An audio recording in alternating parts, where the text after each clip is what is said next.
vậy bị tha tia khoai chanh cho mỗi phạt lời chanh nhé nè mình là bấy nó khang bài tia khoai pe càng cao sập bùn bùn nó ruột chít chanh mình tè ngày này đấy nhưng mà cha phê mà ra theo về food man mau review nó khang bài tia khoai cao sập bùn bùn để rôm tới cứ chanh mình tên ruột chít quạt mình tha quạt mình đi thao cho tụi sắc không ca để cặp tia cho ăn bẩn lẽ vô mau vậy tới khoản là pe để nhưng trong man cho mơ quạt vậy tới cứ chanh mình tên ai chấm pua nơi cái lạnh quạt nóมีbài tia khoai mi cô có mi cô quạt tay mi hết swat ta bong bộ hai chấm muối nâng cái hai thật tia quạt nó bẩn lẽ thay haiรูปมนต์ពិសេសនៅកន្លែងគាត់ផងដែរហ្នឹងនៅពេលដែលនាងខ្ញុំភ្លុះហើយញ៉ាំហ្នឹងគឺទឹកជ្រលក់គាត់ហ្នឹងគឺញ៉ាំជាមួយនឹងម្ទេសឆាគាត់គឺថ្មីពេលដែលនាងខ្ញុំទៅញ៉ាំម្ដងនិយាយពីរសជាតិគាត់ញ៉ាំហើយញ៉ាំថ្ងៃហ្នឹងហើយស្អែកគឺចង់ញ៉ាំទៀតរសជាតិឆ្ងាញ់មែនតែនហ្មងបងប្អូនហើយអញ្ចឹងទៅអ្នកណាក៏ស្គាល់នៅកន្លែងគាត់ដែរបាយទាខ្វាយពេលកាំង99ហ្នឹងអញ្ចឹងចង់ជំរាបប្រាប់បងប្អូនថានៅកន្លែងគាត់ហ្នឹងមិនមែនលក់តែត្រឹមតែទាខ្វាយតែមួយមុខទេគឺមានតាំងពីផាក់លើគាត់ហ្នឹងគឺមានតាំងពីដាតហ៊ុនពោះជ្រូកនិយាយទៅតិចជ្រូកអីទាំងអស់តែម្ដងហើយនៅពេលដែលខ្ញុំឈរមើលគាត់ធ្វើ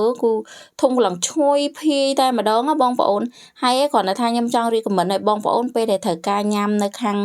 បាយទាខ្វៃពេលកាំង99ហ្នឹងអាចនិយាយថាកំងតាមអនឡាញលេខទូរស័ព្ទនៅក្នុង page របស់គាត់ទៅដែលសារនៅនេះនិយាយទៅភ្ញៀវច្រើនហើយម្យ៉ាងទៀតរៀងពិបាកក្នុងការចតឡានបន្តិចដែលសារនៅនេះតំបន់អ៊ូអខាងផ្សារដល់ពេលអញ្ចឹងទៅចង់ recommend ឲ្យបងប្អូនកំងក្នុង page គាត់ទៅប៉ុន្តែគ្រាន់តែថាគឺរសជាតិឆ្ងាញ់គឺធានាឲ្យថាឆ្ងាញ់តែម្ដងគ្រប់មុខនៅពេលដែលខ្ញុំមកភ្លក់ពីមួយមុខទៅមួយមុខខ្ញុំញ៉ាំបដៅខ្ញុំអង្គុយអូនិយាយទៅគឺឆ្ងាញ់មែនតែនជាមួយនឹងគេហៅថាគ្រប់មុខតាំងពីពពាតាំងពីនំប៉័យតាំងពីសាច់ទាគឺផុយទុនល្មើយតែម្ដងហើយជាមួយនឹងដាក់ជាមួយនឹងកូកាទៀតអូនិយាយវាឆ្ងាញ់ហើយអញ្ចឹងទៅរសជាតិដាក់មកនិយាយពីបំភ្លេចបំបានហ្មងគាត់តែញ៉ាំថ្ងៃហ្នឹងហើយស្អែកឡើងចង់ញ៉ាំទៀតហើយនិយាយពីដូចខ្ញុំនិយាយអញ្ចឹងគឺទឹកជ្រលក់នៅកន្លែងគាត់ហ្នឹងគឺឆ្ងាញ់ដាក់មកចូលចិត្តនិយាយពីហំមានជាតិហ្មងបងប្អូនហើយជាមួយនឹងម្ទេសឆារបស់គាត់ហ្នឹងពេលដែលខ្ញុំញ៉ាំទៅម្ទេសឆារបស់គាត់វាខុសពីម្ទេសឆានៅកន្លែងផ្សេងម្ទេសឆានៅកន្លែងផ្សេងញ៉ាំទៅរបៀបថារៀងហៀវហិលតែម្ទេសឆានៅខាងបាយទាខ្វៃពេលកាំង99វិញដាក់ចូលជាមួយនឹងទឹកជ្រលក់គឺម្ទេសឆាគាត់រៀងក្រៀមរបៀបថាស្ងួតណាឆាទៅស្ងួតប៉ុន្តែវាមានក្លិនដែលរបៀបថាឈ្ងុយ